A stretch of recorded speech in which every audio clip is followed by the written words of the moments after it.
Le Père est dans Jésus. Est-ce que tu comprends? Voilà donc pourquoi il dit il fait deux temps. Ne crois-tu pas que je suis dans le Père et le Père est en moi?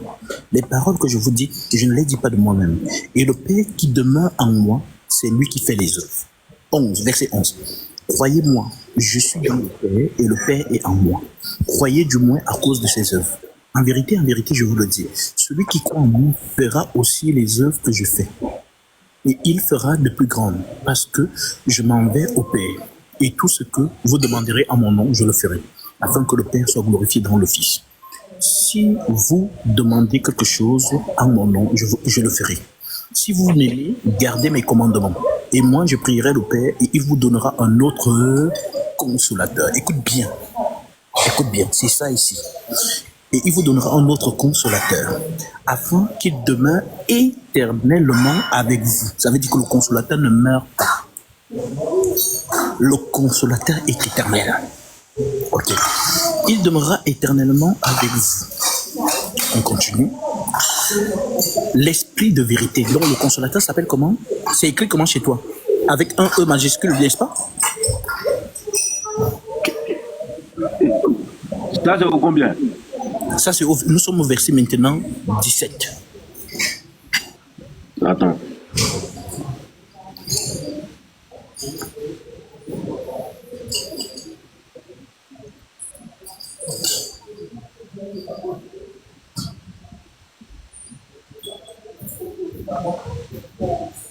C'est bon? L'esprit de vérité, c'est ça, non? Voilà, c'est écrit comment chez toi là-bas?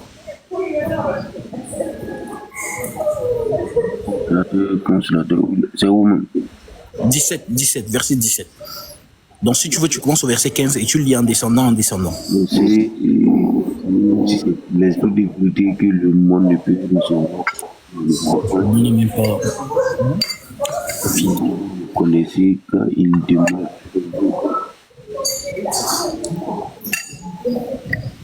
Ben moi je ne veux pas constater ici. Lis ta version, ça dit quoi? Au 17 là, je vois l'esprit de vérité, virgule, que le monde ne peut recevoir, virgule encore, parce qu'il ne le voit point et ne le connaît point. Voilà. Mais vous le connaissez. Ok, maintenant je te pose la question. L'esprit de vérité là, c'est écrit comment chez toi? C'est quel E? C'est minuscule ou majuscule? Majuscule. Ok. Alors sache que ce n'est pas l'esprit qui a mis E majuscule, hein. Ce sont les maisons d'édition. Mais c'est pour te faire comprendre que il n'y a pas deux vérités, il n'y a qu'une seule. Et Jésus dit qu'il est la vérité, n'est-ce pas?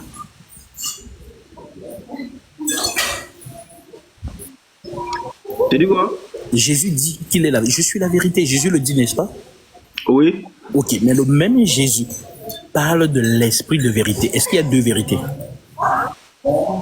Normalement, non. Ok, maintenant, Jésus dit donc l'esprit de vérité que le monde ne peut recevoir. Ça veut dire que le monde ne peut pas recevoir l'esprit de vérité parce qu'il ne le voit point. Donc l'esprit de vérité est invisible. Il n'est pas corporel, il est invisible.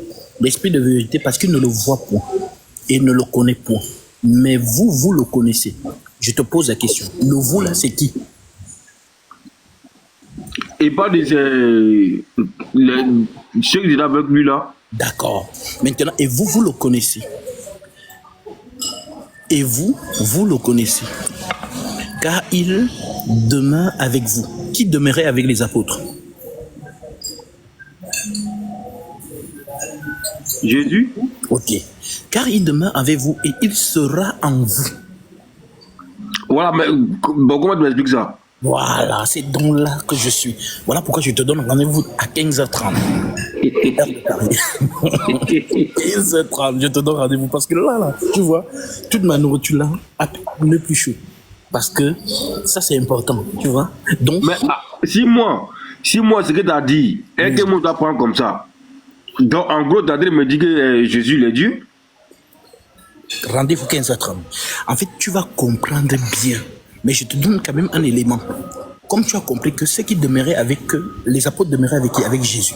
Maintenant, Jésus leur dit, vous le connaissez, dont les apôtres connaissaient Jésus. Viendra un temps où il sera en vous. Il sera en vous. Continue, tu vas voir, il y a quelque chose de très bien là-bas. Continue. Au 18. Oui. Recommence à partir du verset 17 en descendant un peu. Tu le lis, tu vas comprendre. L'esprit de vérité que le monde ne peut recevoir parce qu'il ne le voit point et ne le connaît point, mais vous le connaissez car il demeure en vous. Et il sera en vous. Je ne vous laisserai pas orphelin, je viendrai à vous. Qui viendra? C'est qui vient? Qui viendra? Il faut encore bien lire. Tu as lu vite.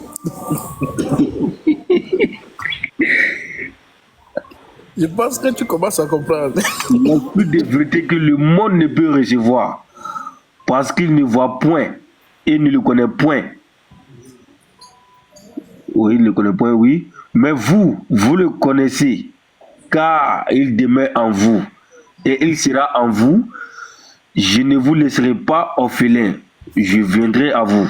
Amen. Donc l'esprit qui est descendu le jour de la Qui dit ça? Qui dit ça? Mais c'est Jésus. C'est Jésus qui est en train de parler. Donc l'esprit qui est descendu le jour de la Attends. Vas-y. Je ne vous laisserai pas orphelin, je viendrai à vous. Je viendrai à vous. Au bout de là. En fait, je veux te faire comprendre que tu vois l'esprit qui est venu le jour de la Pentecôte là. C'est Jésus. Parce que le vrai Jésus, c'est pas un homme. Jésus n'est pas un homme. Jésus est devenu un homme. C'est ça la différence. Jésus n'est pas un homme, c'est un esprit. Donc, est-ce que tu mais peux... Attends, Jésus même commence à me mélanger un peu ma tête. Lui-même l'avait dit dans un passage là-bas, il dit un esprit à une hausse. Après, il dit encore, je m'en vais, puis je viendrai à vous. Voilà. Mais lui-même, il se contredit ou bien c'est nous, il mélange. Je comprends rien. Ce sont les gens qui sont mélangés, mais les enfants de Jésus ne sont pas mélangés parce qu'ils comprennent son langage. Voilà pourquoi il disait aux pharisiens, pourquoi ne comprenez-vous pas mon langage? Vous ne pouvez comprendre mon langage parce que vous n'êtes pas de mes brebis. Mes brebis écoutent ma voix et elles me suivent. Donc, je suis en train de t'expliquer ceci. Quand il dit, par exemple, touchez-moi, un esprit n'a ni os ni chair, comme vous voyez que j'ai. En d'autres termes, le corps adamique, dont l'Adam qu'on va parler à 15h30, le corps là, on a dit, tu es poussière, tu retournes à la poussière. Ça veut dire que toi et moi là, si on meurt là, notre corps, si on ne nous met pas dans la glace, ça commence à pourrir. Pourquoi? Parce que la terre nous réclame. On doit pourrir pour entrer à la terre. Ok. Maintenant, lui là, il vient d'où? Lui ne vient pas de la terre. Il vient du ciel. Donc quand il meurt, il ne peut pas pourrir. Voilà donc pourquoi Jonas, il a donné la prophétie de Jonas en disant, comme Jonas a fait 3 jours et 3 nuits dans le ventre du poisson, ainsi le Fils de l'homme fera 3 jours et 3 nuits dans le sein de la terre. Pourquoi? Parce que la terre a essayé de le faire pourrir, mais la terre n'est pas arrivée. Et comme la terre n'arrive donc pas à le faire pourrir, à le décomposer, alors la terre le rejette. C'est ce que les gens appellent résurrection. En d'autres termes, la terre rend témoignage que ce n'est pas quelqu'un d'ici. Donc il repart. Ah bon? Voilà donc pourquoi il a dit à Nicodème, ce qui est né de la chair est chair, ce qui est né de l'esprit est esprit. Tu entends le bruit du vent, mais tu ne sais pas d'où il vient et où il va. Il en est ainsi de tout homme qui est né de l'esprit. En d'autres termes, Jésus lui vient de l'esprit et il retourne à l'esprit. Adam vient de la terre, il retourne à la terre. Voilà donc pourquoi lorsqu'il meurt et quand il revient, les apôtres ont peur. C'est peut-être un fantôme. Il dit, mais touchez-moi. Un esprit n'a ni chair ni os. En deux côtés, avec mon corps là, je ne peux pas rester dans le séjour des morts. Je ne peux pas retourner à la terre parce que je ne suis pas comme Adam, je ne suis pas comme vous. Moi, je viens du ciel et comme je suis venu du ciel, je retourne au ciel. Voilà pourquoi il disait les langages que je suis sorti du Père, je retourne au Père. Tu connais certainement ce verset. Mais oui. Je suis sorti du... Donc, c'est ce qu'il explique donc alors. En deux côtés, c'est ce que Paul, en Corinthiens 15, a donc expliqué en disant, le premier terre tiré de la terre est terrestre. Le second, dont le second et dernier Adam, est du ciel. Donc, comme il est du ciel, il ne peut que retourner au ciel. Il ne peut pas pourrir. Voilà pourquoi les psaumes disaient, tu ne permettras pas que ton sang voie la corruption. La corruption, c'est quoi? C'est quand les asticots commencent à sortir de quelqu'un. Voilà, mais lui, malgré qu'il était mort, il ne pouvait pas pourrir. Parce que la terre le refusait. La terre a essayé de le pourrir. La terre a essayé de le décomposer. Mais la terre dit, mais c'est qui ça? Il n'est pas d'ici. Alors il le rejette. C'est ce qu'on appelle donc résurrection.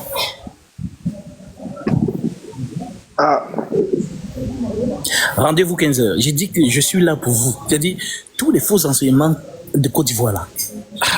Je vais enlever tout ça. Je vais vous présenter le vrai Jésus. Parce que les gens ont enseigné le faux Jésus depuis des générations. Je vais vous présenter le vrai Jésus. Parce que Paul parle de deux Jésus. 2 Corinthiens chapitre. Il est esprit, là il s'en va, il revient encore. Pourtant, à la fin des temps encore, il doit revenir encore. Oui, oui. Maintenant, je t'explique. Du coup, lui vient combien de fois? En fait, je t'explique. Il est déjà venu plusieurs fois. Celui qui venait dans le jardin, c'était qui? C'était lui. Celui qui parlait avec Adam là, c'était lui. Celui qui est venu comme Élie là, c'était lui toujours. Celui qui est venu, Moïse, c'était lui. Donc tous les prophètes, c'est lui. Voilà pourquoi il dit la loi, les psaumes et les prophètes n'ont parlé que de moi. Donc si tu entends qu'on parle de David dans la loi là, c'est lui. Si tu entends qu'on parle de Salomon, c'est lui. Si tu entends qu'on parle de Jonas, c'est lui. Donc voilà pourquoi il disait, comme Jonas a fait 3 jours, le Fils de l'homme fera aussi. Donc il réalise tout ce que les prophètes ont fait. Il vous montre que c'est moi le véritable Jonas, c'est moi le véritable Moïse, c'est moi le véritable Élie, c'est moi le véritable Jean-Baptiste, c'est moi le véritable... Donc il est tous les prophètes. Voilà donc pourquoi il dit, le dernier... Donc, tous ceux qui sont venus, ce sont les morceaux du corps du prophète. Lui-même, il est descendu le dernier. Voilà pourquoi la prophétie de Daniel va dire, un ou un sera retranché et il n'aura pas de successeur. Ça veut dire que personne ne va le remplacer. Donc, comme quand il est parti, il y a quelqu'un qui est venu, il a dit qu'il s'appelle Mahomet, qu'il a vu un ange qui a étranglé son cou 3 fois et qui lui a dit Ikra, Ikra, Ikra. C'est le mensonge. Voilà. Maintenant, je vais monter avec toi dans une autre dimension. Ça va un peu te perturber, mais... Pardon, faut pas me mettre ma tête. Voilà. Là, ça va mélanger ta tête. Donc, il faut qu'on aille pas à pas. Pas à pas. Comme ça, tu vas comprendre. Djibril, pourquoi dans le Coran, là, on dit que Djibril, c'est lui le Saint-Esprit. Pourtant, le consolateur, c'est le Saint-Esprit. Mais Ada, Gabi, allons doucement. Regarde. En fait, si tu me dis l'Esprit qui était en Jésus, c'est ça le vrai Dieu, il faut que tu me donnes un autre nom. Pourquoi je dis ça? Parce que Jésus, le nom Jésus est venu lorsque celui qui était avant de Marie, c'est qu'elle est née que le nom Jésus est venu. Mais avant ça là, c'était pas, on n'appelait pas Dieu, pourtant Dieu existait avant, il y avait des gens qui existaient avant sa naissance. Donc ils connaissaient dans le nom de Dieu, ils l'appelaient pas Jésus. Donc c'est lorsque le fils de Marie est venu que le nom Jésus est venu maintenant. C'est ça, non? D'accord. Ok, maintenant je te pose la question. Cette personne-là, c'est la personne qui est Jésus. Donc si tu veux me dire que c'est lui qui est encore Dieu là, c'est compliqué. Ok. Ou soit tu me dis le nom de Dieu a changé après. D'accord. Pourtant Dieu ne change pas normalement. Ok, maintenant on va faire quelque chose. Lisons un peu Ésaïe, lis un peu Ésaïe 45, verset 23. Ésaïe 45, attends, je vais lire ça. Verset 23. Ouais, Jésus même là, c'est lui-même qui fait qu'on commence à parler beaucoup. S'il avait dit les choses clairement, on ne serait pas dans tout ça. Mais il n'est pas venu pour parler clairement, justement. Il a parlé. Mais ça, c'est pas bon aussi. Tout le monde peut être intelligent dans la vie. Hein. Il nous écrit là, il doit savoir ça. En fait, Jésus a embrouillé tout le monde pour que moi, je vienne aujourd'hui expliquer aux gens. Voilà pourquoi il a dit que le consolateur, c'est lui qui doit vous expliquer, il doit vous conduire dans toute la vérité. Il vous est avantagé que je m'en aille. Si je ne m'en vais pas, le consolateur ne viendra pas. Mais ce débat de Jésus, Mohamed, musulman, ça ne va jamais finir quand le monde n'a pas fini ici. S'il avait dit les choses clairement, on ne serait pas dans tout ça. Donc lui-même, ça l'arrange. Quand on va voir beaucoup, lui, ça l'arrange. Donne-moi le verset. T'inquiète pas. Le verset, c'est Ésaïe 45. Parce qu'à la fin, nous, on ne sait même plus. Quand tu deviens chrétien, on dit non, c'est l'islam. Quand tu deviens l'islam, on dit non, c'est bouddhisme. Tu es bouddhisme, on dit non, que Dieu n'existe pas. Donc on me lève partout. On ne sait même pas où on s'en va. En tout cas, vous qui êtes les prédicateurs là, au jugement dernier, si c'est Dieu, non, viendrez vous. Hein. T'inquiète pas. Je suis dans voilà. T'inquiète pas. Ah, si c'est gâté, on dit que ben, nous, on ne savait rien, nous nous est mélangé, donc voilà. Ésaïe 45, verset 23. Ésaïe 45.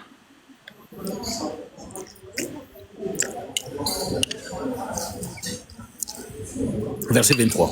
Déjà, on est né sans nos consentements. On ne parle pas de ça. Hein. On n'a rien demandé. On nous a envoyé ici, puis on veut nous mélanger. Après, on dit qu'on doit partir en enfer. Pourtant, on n'a rien demandé. Bon. Ésaïe 45. Ouais, c'est bon. Verset 23. Ouais, j'ai vu. Je le dis par moi-même, c'est ça, non? Je lis? Oui. Ok. Ésaïe 45, 23. Je le jure par moi-même, la vérité sort de ma bouche et ma parole ne sera point révoquée. Tout genou fléchira devant moi, toute langue jugera par moi. Amen. Tout genou fera quoi? Ouais, tout genou fléchira devant moi, Oui, et toute langue fera quoi? jugera par moi. Ok. Maintenant, prends Philippiens. Qui parle ici? Mais c'est l'Éternel? Mais c'est pas Jésus? Non. Ok. Ce n'est pas Jésus, c'est l'Éternel qui parle là-bas. On est d'accord?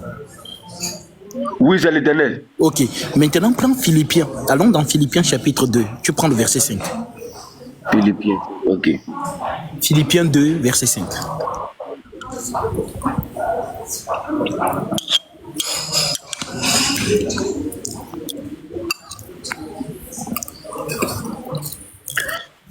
Philippiens 5 combien? À partir du verset 5. Verset À 5. partir du verset... Philippiens chapitre 2. À partir du verset 5. 2.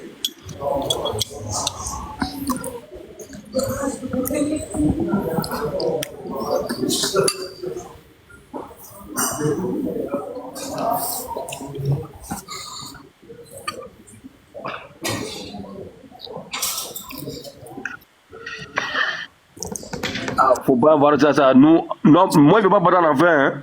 Voilà, débrouillez-vous. Comme tu m'as croisé, tu n'iras pas en enfer. Si tu crois, quand tu vas comprendre, toi, tu vas commencer à rigoler comme Jésus a mélangé les gens. Oui. Mais pour l'instant, tu n'as pas encore. Quand tu vas comprendre ça, toi, tu vas comprendre que non, il a fait exprès de mélanger les gens pour que seuls ses enfants puissent comprendre.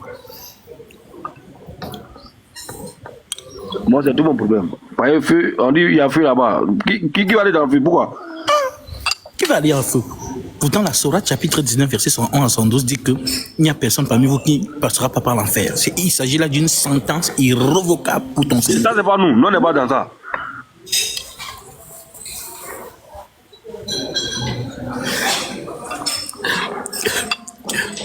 Tu as trouvé le verset? Là-bas, là-bas, on dit rentrer au paradis. Voilà, c'est là-bas, moi, je me reconnais. Non, le reste, ça, c'est pas mon niveau.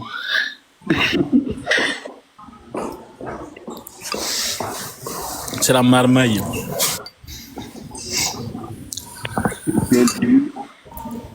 Verset. Voilà. Philippiens 2, verset 5. Ouais, c'est bon. On t'écoute. Philippiens 2, 5. Ayez en vous les sentiments qui étaient en Jésus-Christ. C'est quel sentiment? L'humilité. Il était humble.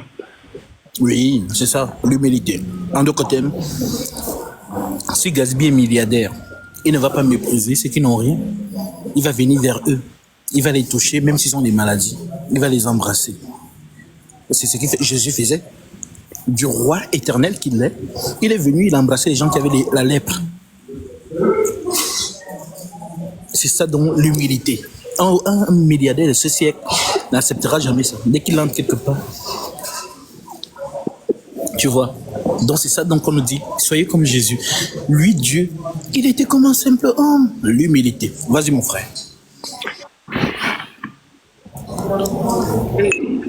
Oh, ordinateur était encore. Faut charger.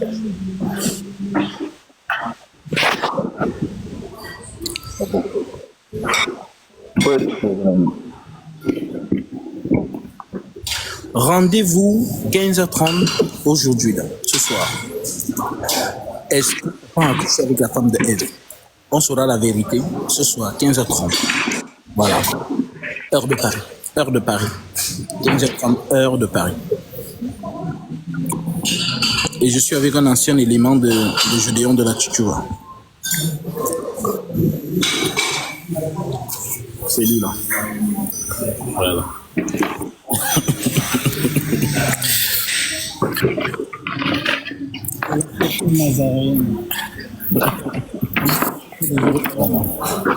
Voilà, c'était un soldat de Gédéon. Mais quand il a rencontré la vérité, il a changé de camp.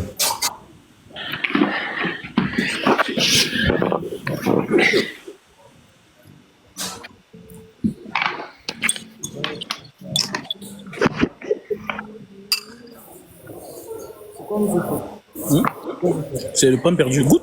Le pain perdu. Ouais. Ah, ce sont les choses de 5 étoiles. Mais ça a l'air bon. Hein. Le pain perdu.